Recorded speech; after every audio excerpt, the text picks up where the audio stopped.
Hey peeps, so I wanted to make a quick video, see if I can get in here, on what I use to pre-seal, if I need to pre-seal my pieces of wood before I build a river table or do anything with epoxy. I've never used epoxy as a pre-sealer.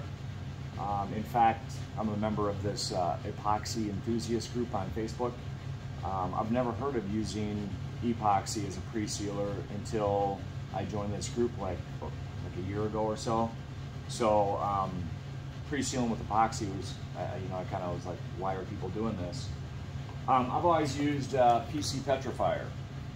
It's like water, and especially on wood like spalted maple or any soft and punky wood or spots in wood, what PC petrifier does is it soaks in like water, and then it hardens and stabilizes the wood grain. Whereas epoxy, it'll penetrate a little bit, but it's going to sit on top and then prevent the deep pour epoxy you use for your rivers. It's going to prevent that from bonding or penetrating into the wood. So you only have a bond between the epoxy you used as a pre-sealer and the epoxy you use for your rivers. So if you don't prep that surface good enough, you could have delamination, could crack out later or something. So I'm going to do a little test here. I've just got some Total Boat epoxy here, and probably shouldn't do it on the wood. Hold on. Okay, so I grabbed a piece of the scrap wood here. So we've got 2 sponges, epoxy, and then PC petrifier. And I always work out of a smaller container. So I'll pour it in there. Use a brush. You can use a latex brush. This just happens to be an oil one.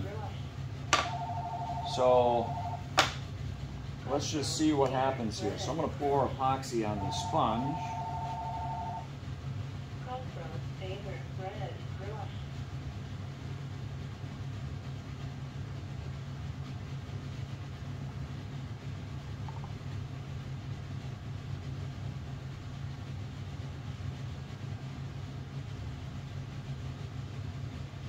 That in a little, and now I'm going to brush some PC petrifier on the sponge.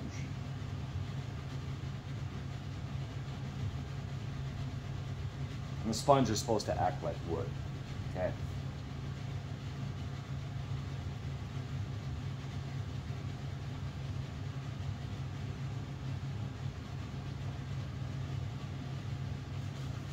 So we'll let those sit for a bit.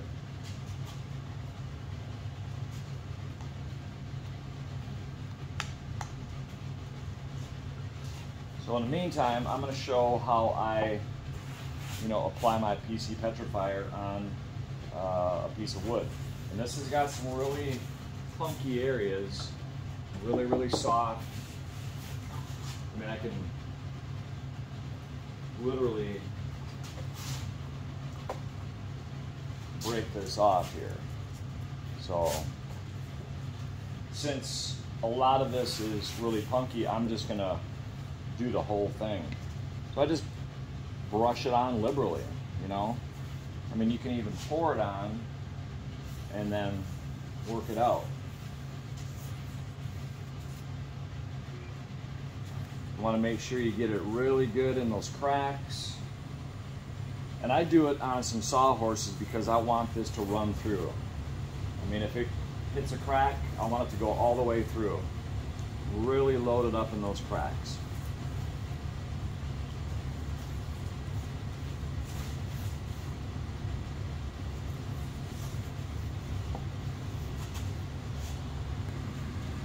Okay, so I paused the camera and finished this side.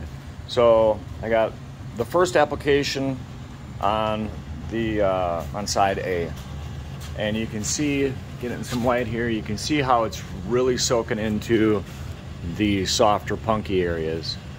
I used that whole quart on this one side alone, and it's going to need more.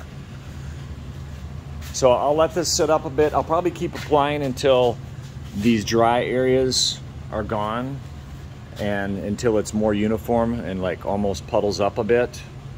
Probably not quite that much, but and I'll get the live edges also, especially all these punky spots. I mean, this stuff is really, really soft. So you want it to just soak in there. Get it soaking as much as possible.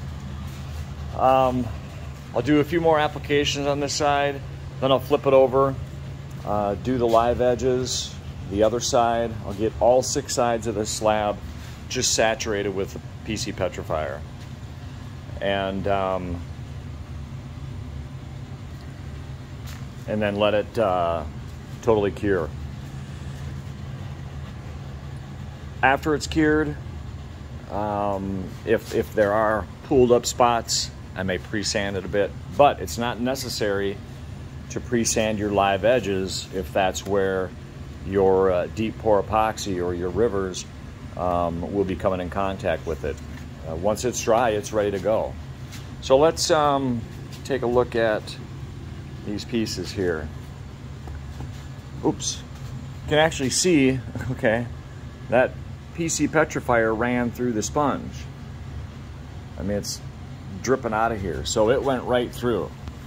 And the pores in the sponge aren't clogged. Now, if you look at the epoxy side, you can see those pores are plugged. And I mean, it's, you know, it's soaked into the bigger holes, but it's blocking the rest of them. So there's your difference. I mean, this is what the PC petrifier does. It soaks into the wood, it leaves the pores open, still allows your epoxy for your rivers or your pores, your pour that you're going to do, to mechanically bond to the wood. Whereas if you pre-seal with epoxy, it's going to sit on top. It might penetrate a little bit, but it's going to block those pores in the wood and prevent your deep pour resin from properly bonding. So if that's not proof, I don't know what is. I hope this helps somebody, because I've seen a lot of people in the Facebook group have problems with epoxy separating from the wood, breaking loose later, things like that. And like I said, I've never heard of using epoxy to pre-seal wood until I joined this group. So I don't know where that ever came from, but I look more at the science of things and how that's going to work. I don't just follow what somebody says. I kind of want proof, or I'll research it myself. I hope this helps. So my recommended pre-sealer, if you need it, if the wood is stable, you don't need it. You want that deep pour epoxy to penetrate into the wood on its own. So if you have soft, punky wood, then I would recommend PC petrifier. That's what you'll get. It'll soak into the wood, and it still leaves the pores open for your epoxy to properly adhere to it and still penetrate. I don't recommend pre-sealing with epoxy, peeps. There you go. Have a great day.